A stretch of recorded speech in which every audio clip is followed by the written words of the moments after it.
अल्हम्दुलिल्लाहि नहमदुहु व नस्तईनुहु व नस्तगफिरुहु व नु'मिनु बिहि व नतवक्कलु अलैहि व नऊज़ु बिल्लाहि मिन शुरूरि अनफुसिना व मिन सय्यिआति अअमालिना मन यहदिहिल्लाहु फला मुदिल्ल लहु व मन युद्लिलहु फला हादिय लहु व नशहदु अल्ला इलाहा इल्लल्लाहु वहदहु ला शरीका लहु व नशहदु अन्ना सय्यिदना व नबिय्यना व मौलाना मुहम्मदन अब्दुहु व रसूलुहु सल्लल्लाहु ताला अलैहि व अला आलिहि व अस्हाबिहि व बारक व सल्लम। अम्मा बादु फ़अऊज़ु बिल्लाहि मिनश शैतानिर रजीम बिस्मिल्लाहिर रहमानिर रहीम। अल-यौमा अक्मल्तु लकुम दीनकुम व अत्मम्तु अलैकुम निअमती व रदीतु लकुमुल इस्लाम दीना। बारकल्लाहु लना व लकुम फिल कुरआनिल अज़ीम व नफ़अना व इय्याकुम बिल आयाति वज़्ज़िक्रिल हकीम। हजरत उलमाए किराम मोहतरम हाजिरिन,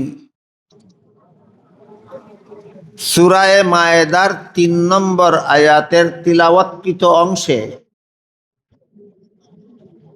আল্লাহ ঘোষণা দিয়েছেন আকমালতু লাকুম দীনাকুম, তোমাদের ইসলামের বিধিবিধানকে আমি আল্লাহ পরিপূর্ণ করে দিয়েছি।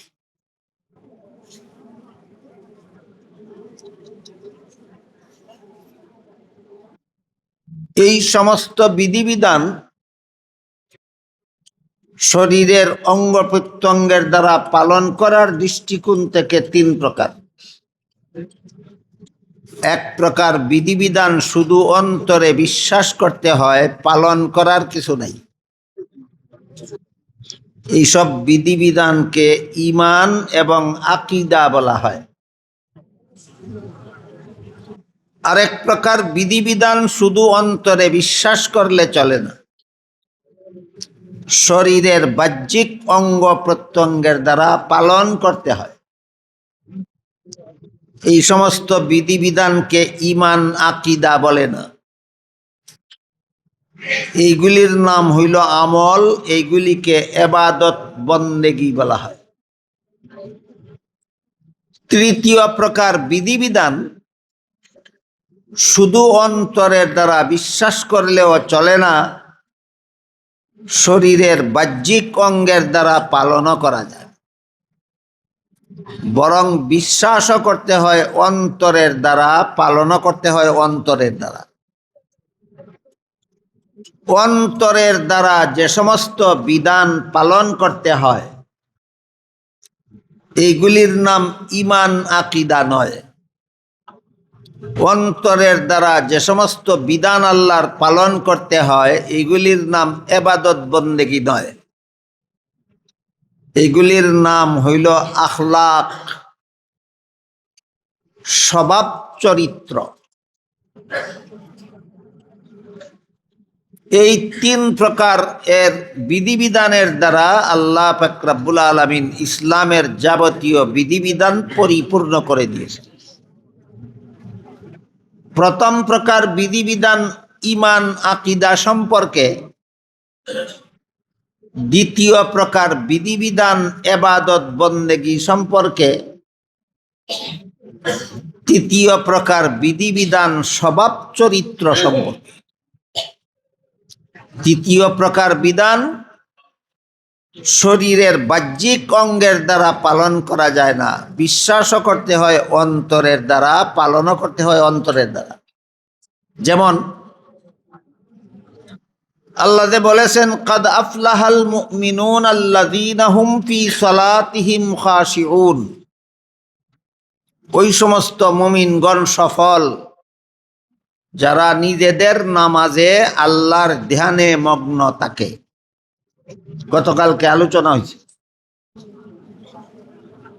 সেখানে উল্লেখ করা হয়েছে একটা হইল বাহ্যিক নামাজ আর একটা হইল আধ্যাত্মিক নামাজ।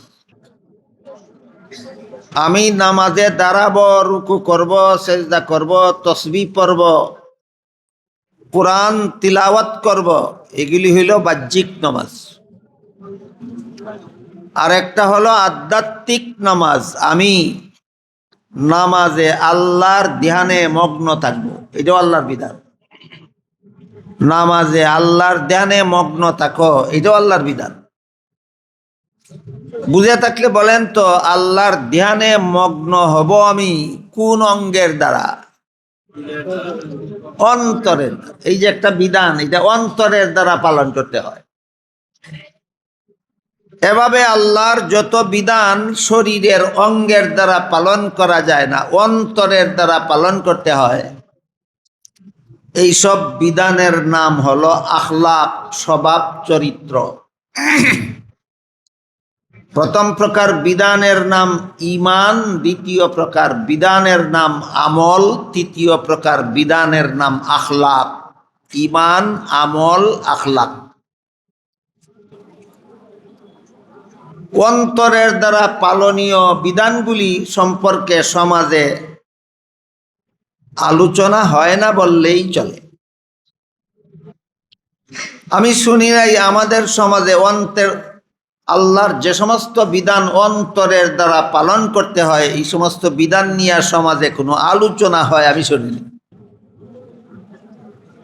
এই আলোচনাটা না হওয়ার কারণে তৃতীয় প্রকার বিধান সম্পর্কে আমাদের সমাজের সর্বসাধারণ মুসলমানের পরিষ্কার কোনো ধারণা নাই।